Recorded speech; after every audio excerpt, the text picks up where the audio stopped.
Welcome back to Barber and Haskill's Kitchen at Home Edition. My name is Amanda, and today you are joining me in my kitchen, and I'm going to show you how to make sourdough starter.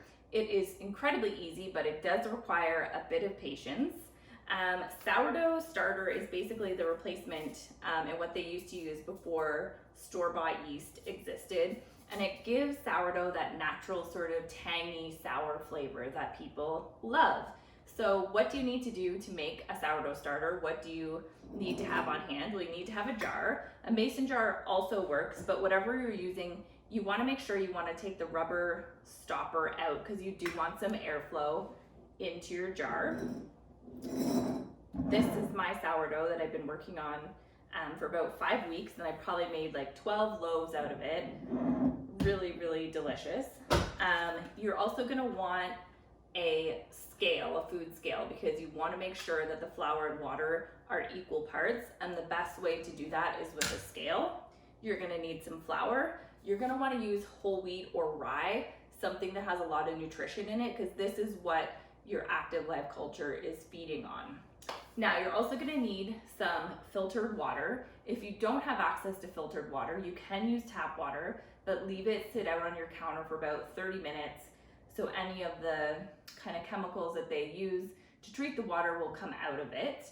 I use the water out of my fridge, and I just leave it on the counter because you're going to want it to get to room temperature. And that is all you need to make a sourdough starter. Let's talk day one, making your sourdough starter. So day one, all you're going to want to do is put some flour and water into your jar. I always place my jar right on the scale and zero it out and make sure that it's on grams. Right now mine's on milliliters, so change the mode and make sure it's on grams, and it's zeroed out. And all you're gonna wanna do is literally mix together 60 grams of flour and 60 grams of water, and then we're gonna leave it for 24 to 48 hours. Now, if you can do this without making a mess, I am uber impressed.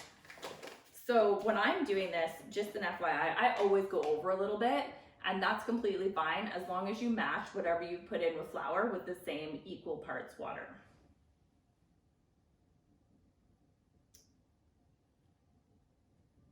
Oh, and look, I went over again.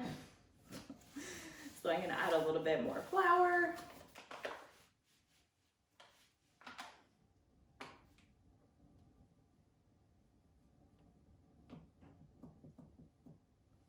All right, and now we're back to equal again. So equal parts flour, equal parts water, and then you're gonna wanna give it a really good stir. You wanna make sure that there's no dry spots left. You want it to be completely incorporated. So I like to give it a nice, vigorous stir.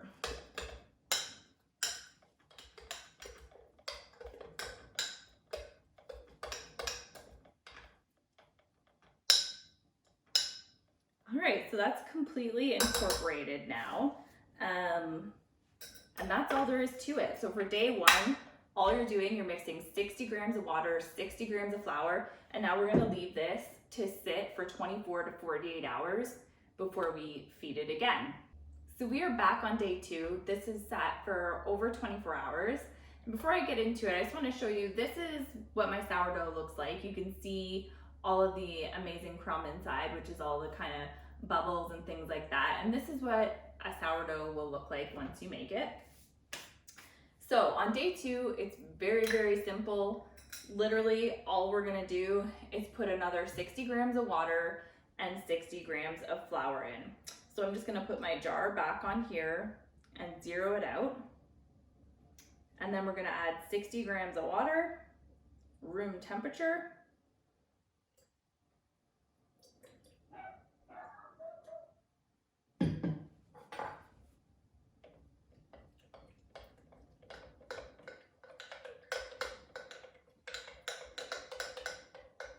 And then zero that out and put 60 grams of flour in. One thing that I should mention, which I forgot in the last video, is storage. So you're gonna wanna keep this in like a warm, draft-free area. Yeast really likes warm spaces, and it'll actually help your starter get going. And sometimes if it's a cold day in my house and I want to use my starter and it's not really rising, I'll literally just throw it in the microwave, not on, just put it in there because it tends to be a little bit warmer than the natural environment, and sometimes it'll help my starter just get a little bit more active. So again, you're going to want to mix this in. It should be fairly thick to start with. So you're just going to want to mix this all together, scrape down the sides like so. Make sure it's all incorporated.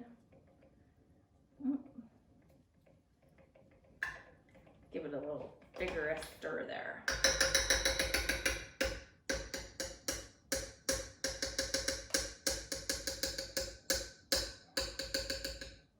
Sourdough is incredibly sticky.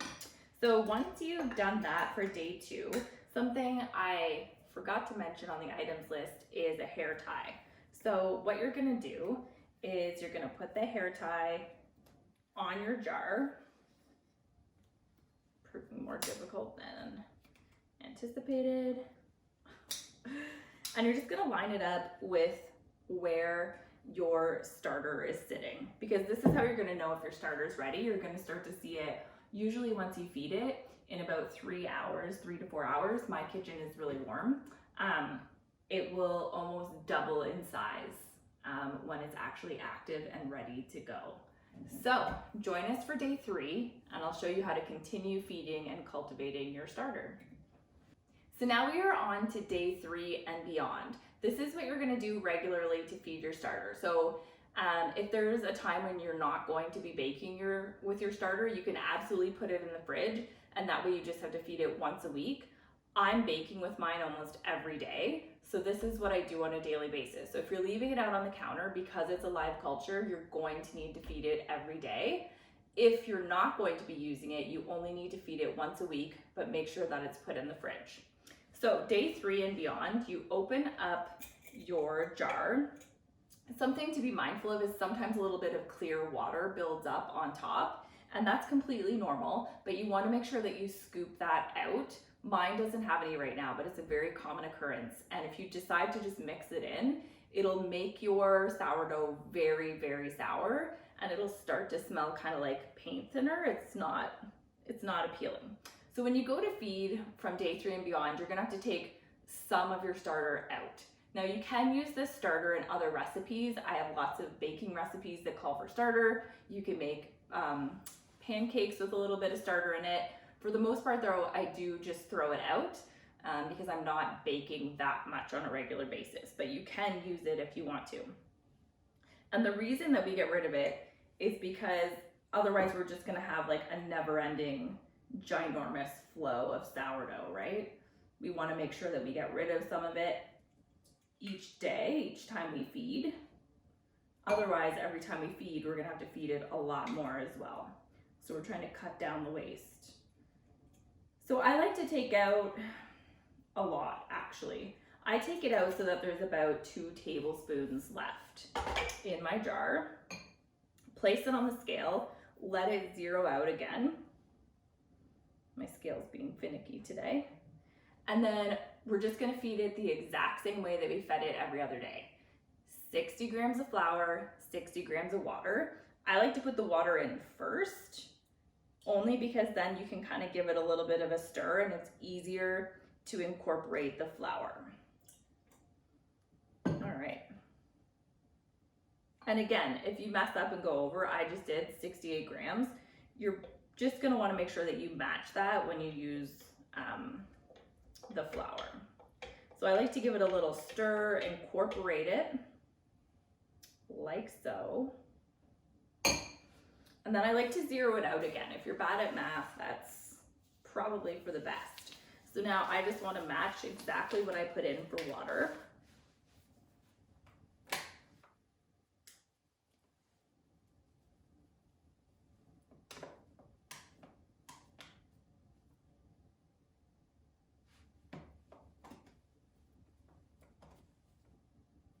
And I like to take it a little bit slower. I know it seems like I'm taking a long time, but it's much easier if you go slower to kind of match what you'd put in for water.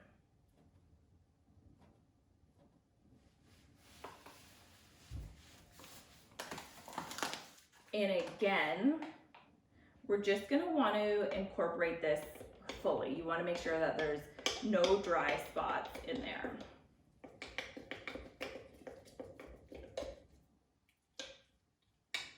And do your best, I mean, if you can, to kind of scrape down the jar.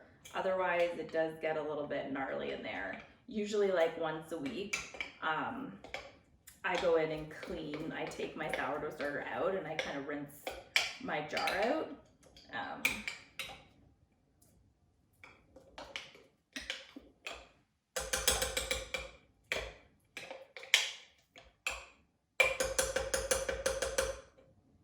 One thing that I should mention as well, because I have had people ask this, definitely do not, I mean, if you can't find whole wheat or rye flour, do not use bleached flour, because the bleach will actually kill the cultures and won't grow.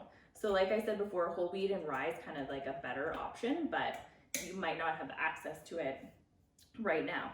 So once it's in there, I like to kind of see where, this side's probably the best. You can see where the line is, and I'm gonna move my hair elastic up to that line so that I can see how much my starter grows. Because when you go to make sourdough bread, I usually take the starter out once it's doubled in size. And I'm actually gonna shoot a little video now just to kind of show you how much your starter will actually rise, and that's how you know that you have a good starter. And I'll also, after this, I'm gonna show you, once it's risen, we'll do a float test, and that's how you know your starter is ready to go. So keep doing this from day 3 to day 7, and then on around day 7, you can probably do a float test to see if your starter is ready to bake with.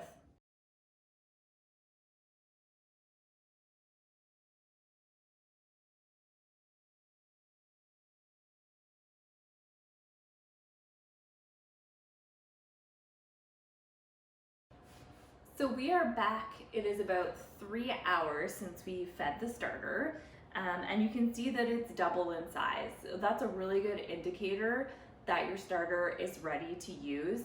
But a really great test that you should do before you use your starter, if you're on day 7, you're not really sure if it's ready to go, you just take a little bit of the starter, a very small amount, and just put it in some water. And if it floats, which mine is, it means that it's good to go. So I'm just gonna bring the starter over, and hopefully you can get a good view into the jar and just how airy and like bubbly it really is in there. And that's what your starter should look like when you go to bake. Yeah. So that's how you make a starter, a sourdough starter. If you have any questions or comments about this, please leave them below the recipe. If you have ideas for upcoming shows, leave those in the comments as well. Thank you so much for joining us on Barber and Haskill's Kitchen, and I hope to see you soon.